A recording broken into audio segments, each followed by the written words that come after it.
Hello everybody, Mannix here. It is time for another blast from the past knife review. If you'd like to see more knife reviews, flashlight videos, EDC videos, gun reviews, feel free to subscribe, hit that little bell notification so you don't miss any new videos. I'm making them weekly now. Let's get right into this. This is going to be on the Cold Steel Paradox. There were three versions of this. This is the aluminum model with the 4.5-inch blade, and this is going to be a 2-for-1 special. Hell yeah. 5.5-inch blade, also aluminum. They had the third model was a Grivex, which was also in this size, 4.5-inch, I believe.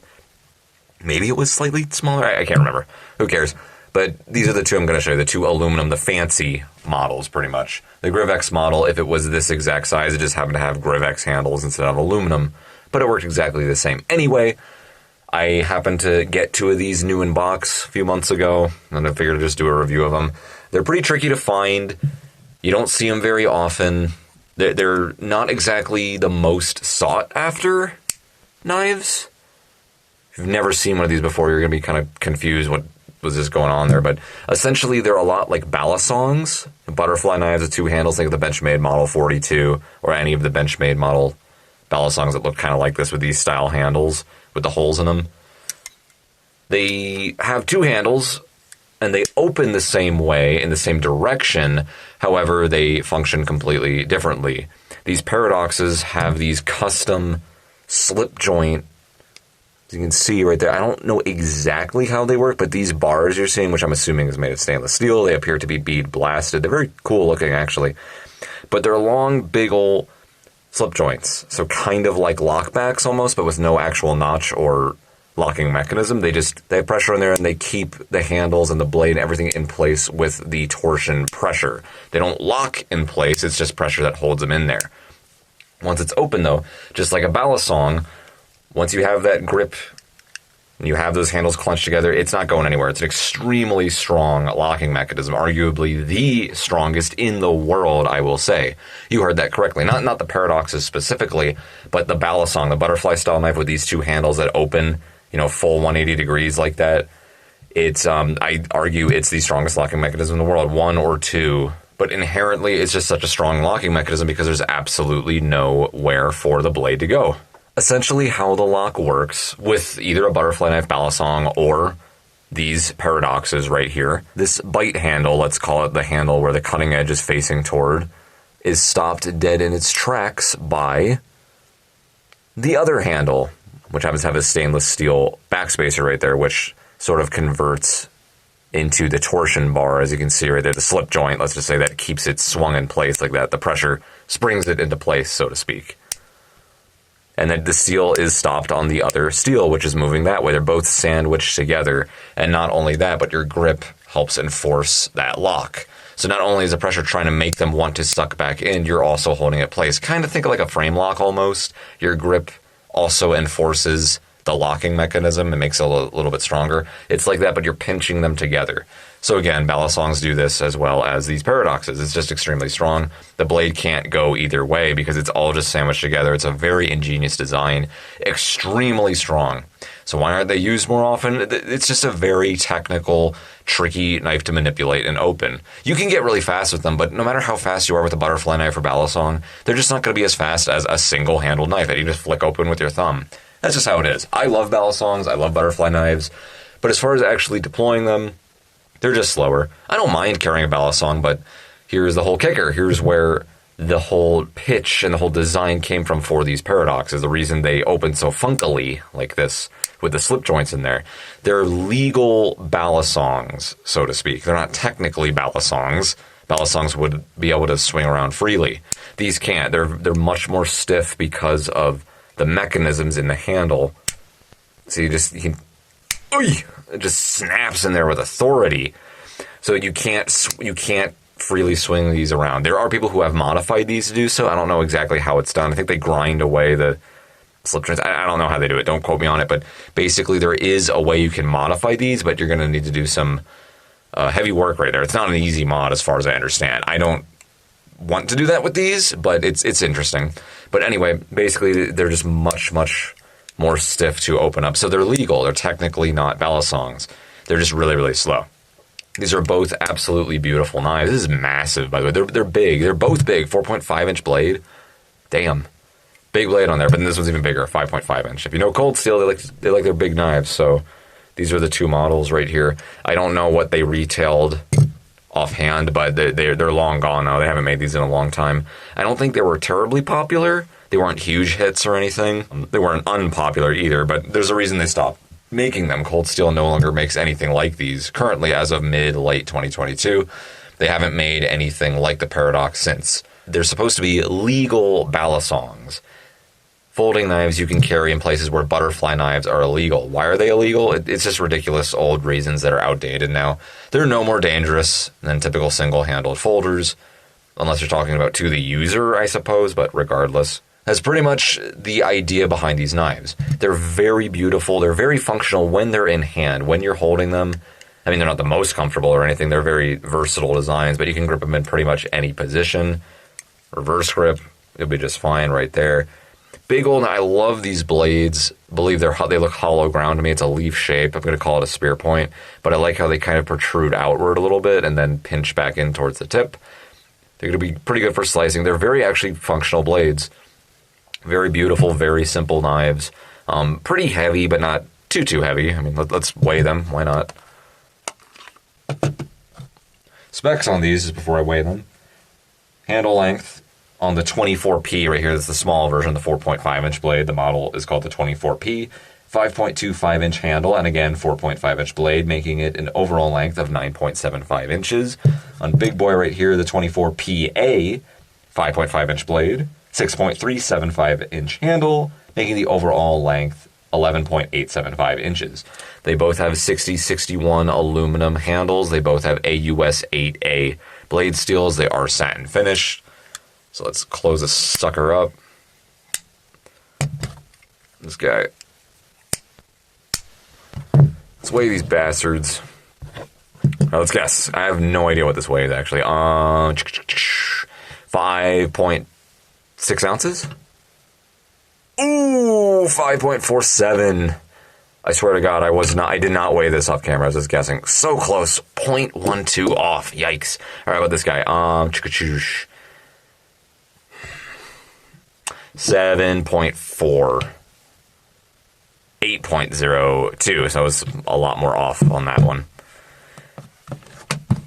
So not light, but not heavy-ish either. Aluminum's considerably more lightweight than steel and even titanium. But they're going to be strong enough for what they are. Again, we have some steel backspacers in there to help with structural integrity. And as you can see, this little piece right here kind of keeps the tip in the big one. I think they both have it. Yeah, technically they both got them. But that backspacer right there is where the other piece kicks into, and that is what stops it from moving.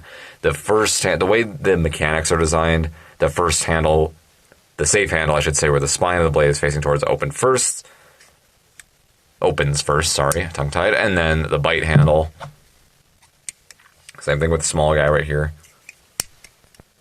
Cool, they both have pocket clips. They're kind of the standard, kind of a slimmer Cold Steel pocket clip, but it's squared off. It's not lopsided. I actually like that clip a lot. It's pretty cool. Looks like it should be swappable to any of these handles right here, but I didn't test it or anything. So these are cool. They're very beautiful. They're very interesting, and you can EDC them. They gave you pocket clips for that very reason. I think it's kind of cool when balisongs have pocket clips on them. But honestly, I don't find them useful. They're cool collection pieces. They're cool to have in a knife collection, and most of us guys are knife collectors. We like to use them, we like to carry them, but we also like to collect them. These are just too damn slow as far as their deployment goes for me to carry. I like to collect knives, and I like carrying them. I like using my knives as well as collecting them. I'm a collector and a user. These, I just can't carry. I never carry them once. I can already tell. I don't even have to test them. Just by opening and closing them, they're very slow and awkward and dangerous, actually. I like the holes in here. I like all the detail work. I like how they cave inward. They're kind of cone-shaped tunnels, almost, if you will. I know it's such a dumb explanation now, but they're grippy. I like them. They're not on 90-degree angles. There you go. It's beautiful. They're a lot more aerodynamic because of these, which is something you'd want with a balisong you would flip around. With this, it doesn't really matter, but it offers grip, it offers aesthetics, and it lightens them up a decent amount. They're just really stiff, they're really slow, and that is the idea. That makes them stronger, that makes them more secure, especially when they are in hand. It keeps them shut, there is no latch on them. The torsion, it just guillotines these damn things shut. It's kind of dangerous conventionally to open and close them. You just got to be careful and really watch what you're doing, because you need a lot of pressure on there. If you slip, and again, these are aluminum handle scales, not that they're really, really slick. I mean, you have holes in them, but that right there, it terrifies me. I couldn't imagine opening this in public, like seeing this guy doing this funky thing with these handles, especially this big boy right here. Massive, beautiful, gorgeous, gorgeous knife, but actually carrying and opening and using it, I don't know. They're just awkward, they're slow, dangerous. Good luck opening this up in a stressful situation, in a perhaps life-threatening situation. It's not going to be easy. This is probably the slowest folding knife to do that with. Maybe there's a slower one out there, but as far as I know, these are probably the slowest folding knives I know of as far as their deployment goes. Balisongs are already not the fastest. You can get fast with them, understood. They're just not as fast as single-handled folding knives. They're not as simple. This is a step beyond that. Because of the slip joints we have in here, it makes them really, really, really slow. And look at it, it's literally, boom, snapped shut, huge guillotine shut on there. If your fingers got in the way, yikes. Especially these razor sharp blades, and they do a great job sharpening their blades. They get the job done. But if your fingers are in there and it snaps shut on you, you're going to be probably significantly injured by that. Your little fingers, yikes. So they're interesting. They're cool. Cold Steel does innovative things like that, and they're legal balisongs, so to speak. And that is cool, but as far as the whole novelty of the balisong, of being able to flip it around and play with it and do tricks with it, you can't do that with these, and that's kind of where the contradiction comes to me. Like, what's the point? You know, I think balisongs are cool because I can flip them around. I love doing tricks with balisongs. Maybe I'll do some videos on them sometime. I don't know. But that kind of defeats the purpose for these for me. The only other thing I could think of is strength, and they are very, very strong. Again, probably the strongest folding knife locking mechanism in the world. I know, it's crazy. So I guess it's got that, but because they're so slow, I can't warm up to carrying these things. They're cool. It's a blast from the past. There's a reason Cold Steel stopped making these. I don't want to crap on Cold Steel. Okay, I don't want to say, you guys suck for making these knives. I'm not saying that. They're still really cool, but there's a reason they stopped making them, I think. I think they just weren't popular enough. Occasionally, you'll see them pop up. Occasionally, some people would buy them for that novelty factor just because they're such bizarre, cool knives. They're functional, absolutely. Once they're in the open position, you have them in hand. Yeah, they're great. Getting from closed to the open position is a bitch. That's the problem I have with these knives. But, again, what I will say, this one's my favorite right here. 5.5 inch, of course. I love the big fat boys. Beautiful blade. It couldn't be better looking. It's just gorgeous. I love the blade on there. Massive, massive blade. I love these handles. Very strong locking mechanism once it's in hand. Arguably stronger than a balisong because they're sucking back in rather than freely floating around. They don't have a latch, but the stainless steel kind of knocks into the other stainless steel on the other handle. And again, we have that little lip there to kind of keep the tip safe. See, look how dangerous that my hand. I'm not really supposed to close it that way, but that was just, I had it against the spine and whatever. Cool knives, you know, they are what they are. Just thought I'd show you them. What do you think? Oh yeah, price. Let me get that out of the way. I don't know what they retailed at, but all day long.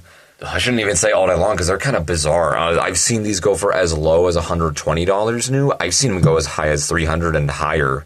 The bigger one's going to be a good $50 more on average, and this probably even more. I've seen them all over the place. They're kind of rare right now. You don't see them pop up too often, but when you do, expect to pay somewhere around the $200 range for this guy right here, somewhere closer to the $300 range probably for this guy right here.